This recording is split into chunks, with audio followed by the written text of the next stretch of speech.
این هفته خبر تو خبر داره براتون از عظمایی که سرش رو از تو سوراخ موش بیرون آورد و به صورت سرپایی چنین قمپوزی در کرد.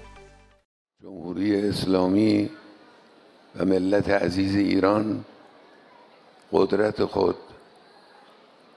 عزم و اراده خود، استقامت خود، دست پر خود رو به دنیا نشان داد. عظما حواسش به رئیس جمهور گیجش نبود، چون زرشکیان بادکنک قدرت نمایی عظما رو اینطوری ترکوند. البته ما بد جوری هم گیریم، حالا اینجوری نی که مثلا گیریم، بد جوری هم گیریم. هر روزی که اومدیم همش داره میباره، مصیبت هی داره میباره، دست بردارم نی، یعنی تا میخوایم یه ساحل برسیم یکی دیگه میاد. رئیس جمهور عظما که اینطوری زیرا به حرف عظما رو بزنه دیگه تکلیف بقیهشون روشنه. این یکی حتی حوصله نداره بدبختی‌های عظما رو بشماره.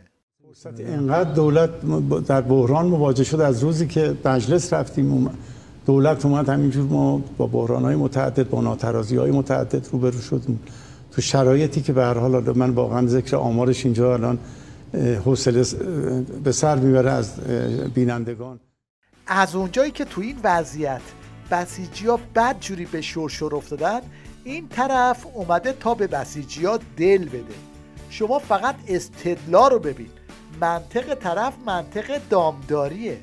در این 12 روز که ما بیش از 1000 شهید دادیم، معادلش هم بیش از 30,000 تولد داشتیم در 12 روز و این نشون میده که جریان زندگی به راهه. البته کار از این حرفا گذشته، استرس تو نظام ولایت همه رو به تته پته انداخته.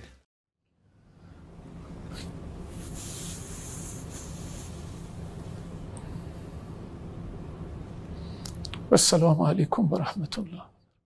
خلاصه عظما میخواست یه قدرت نمایی کنه، اما نوچه‌هاش چنین بلایی سرش آوردن.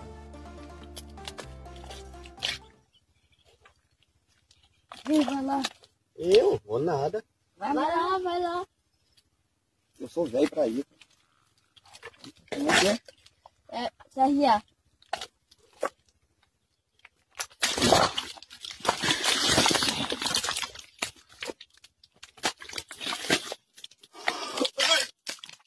اینجا بود که امام جمعه های عظما وارد شدن تا ابروی عظما رو درست کنن، اما چشمش رو هم کور کردن.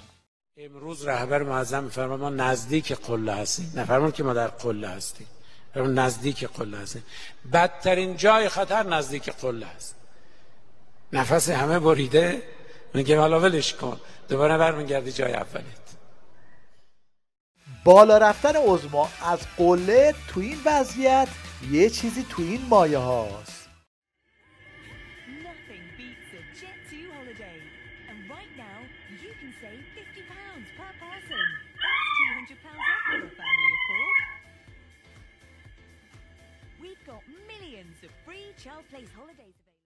خلاصه که پشت این تبلیغات کشکی چیزی نیست جز بحران ریزش و ترس عظما از طوفانیه که تو راهه. خیلی حسابی دارن کار میکنن که مردم رو ناامید کنن، مردم رو مایوس کنن، دل مردم رو بلرزانن، تو دل مردم خالی کنن. ای بابا چی شد؟ چرا اینجوری شد؟ چرا اینجا رسیدیم ما؟ دائما دارن تو این زمینه فعالیت میکنن. حواس مردم باید جمع باشه، خیلی مهمه این مسئله. حالا برای اینکه بسیجی ها از این سوالا نپرسن چی کار باید بکنن؟ جواب رو از این آخوند مشنگ بشنوید. امروز ماهواره گوش کردن، اخبار دشمن گوش کردن، فضای مجازی دشمن رو گوش کردن، قطعاً بدانید به فتوای همه علما و مراجع حرام است. به اخبار دشمن گوش ندهیم. به چی گوش بدیم؟ آیت الله حسن زاده آملی رضوان الله تعالی علیه فرمودن گوشتون به دهان مقام معظم رهبری باشد که این آقا. خلاصه که از اون ژست قدرت نمایی عظما تنها چیزی که باقی مونده این نمایش‌های مسخره است.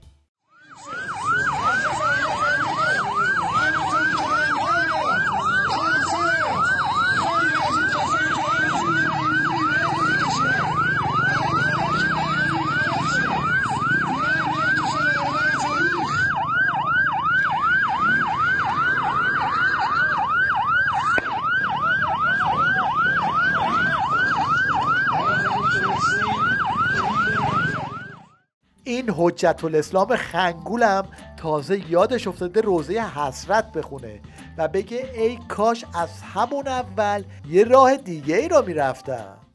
که اگر اون زمان ما ورود میکردیم یقینا سوریه هم غیرت و شوکت و اون حس حماسی درش ایجاد میشد و مردم و ارتش سوریه هم میومد کمک میکرد. حزب الله لبنان هم بود و کمک میکرد. هشت شبیه عراق هم میومد. خود مردم غزه اصلا یک روح تازه‌ای درشون دمیده میشد. پس ما کوتاهی کردیم. چرا کوتاهی کردیم؟ چون ولی جامعه این آمادگی رو در بخشی از سیاسیون و بخشی از مردم نمیدید. عظما این دم آخری مدام داره بز میاره و به چنین اوضاع و احوالی دچار شده.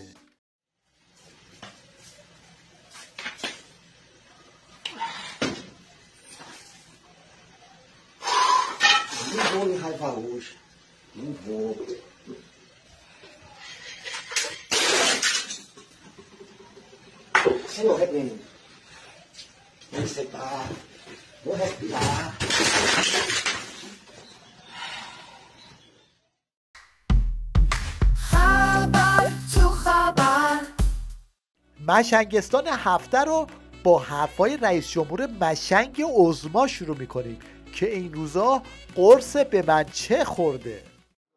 بله سکوت رو بزرگواران رعایت بفرمایید. به برنامه برسیم ان شاء الله. صلوات خط بفرمایید. اللهم صل علی محمد و من نکاره‌ام بردم. من رئیس جمهورم ولی آب از اونجا من نبردم. این میگه این چه عدالتی این کاری من نکردم. اونی که کرده یخشو بگی. ها؟ نه. خب ما خیلی از این کارو کردیم.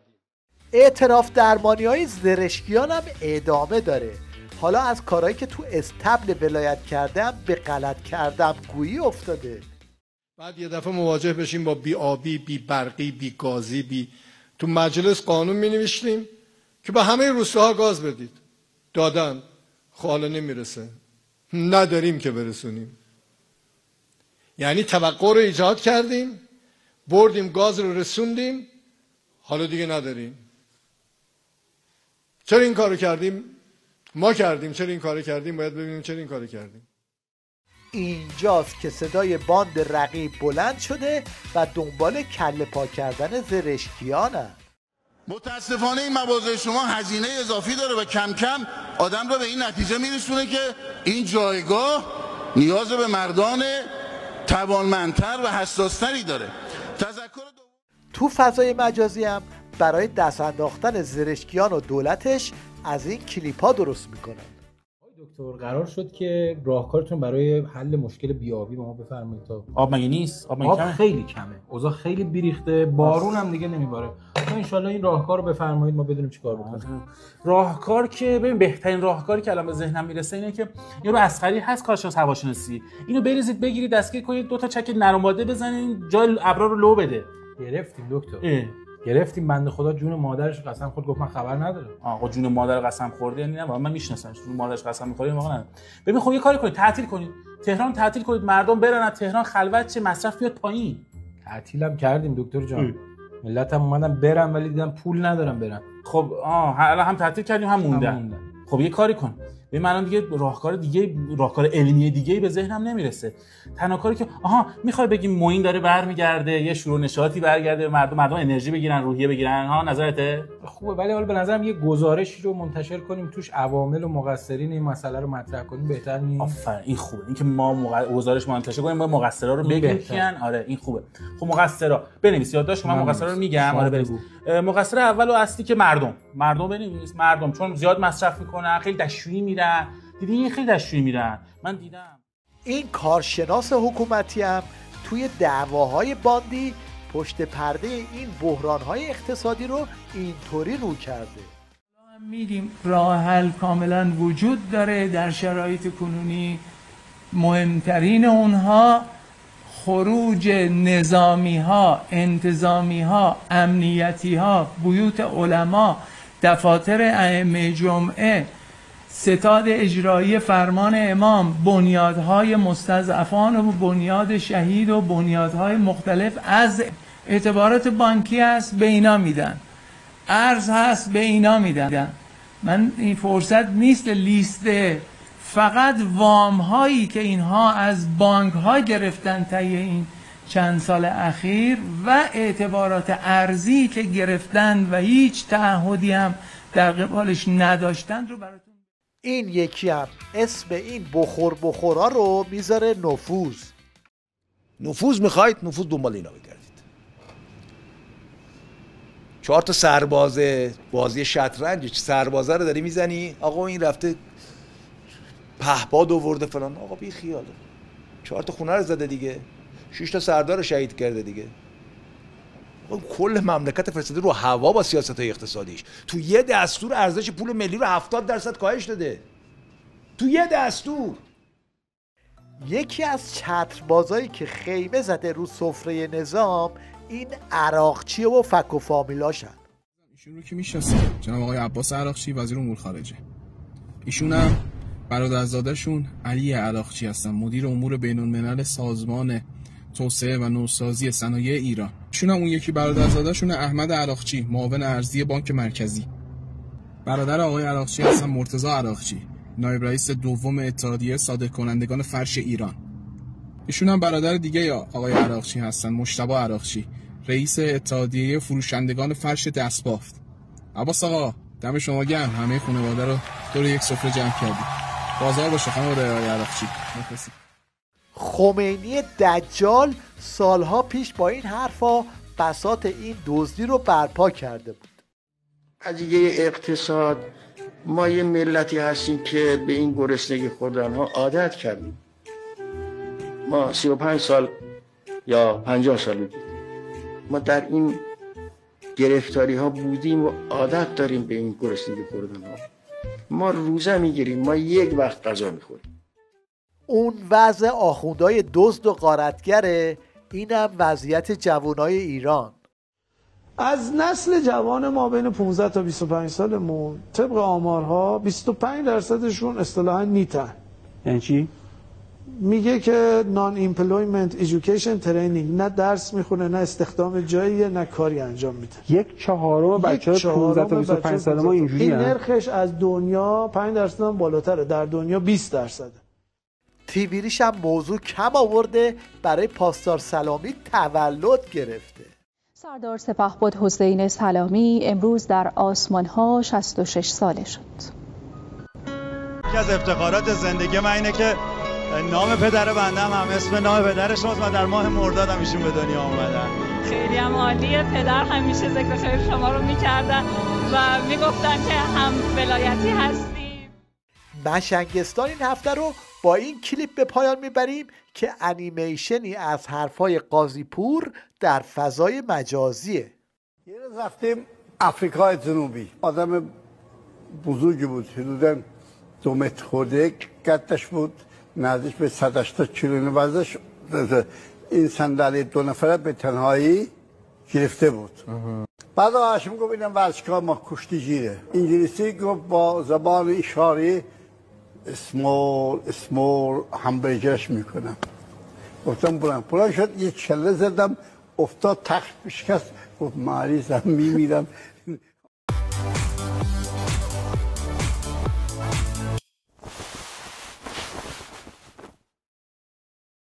سکانس آخر این هفته به نمایشگاه خلاقانه یک هنرمند اختصاص داره که هم تابلوها و هم نحوه ساختشون بسیار دیدنی هن.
چند هفته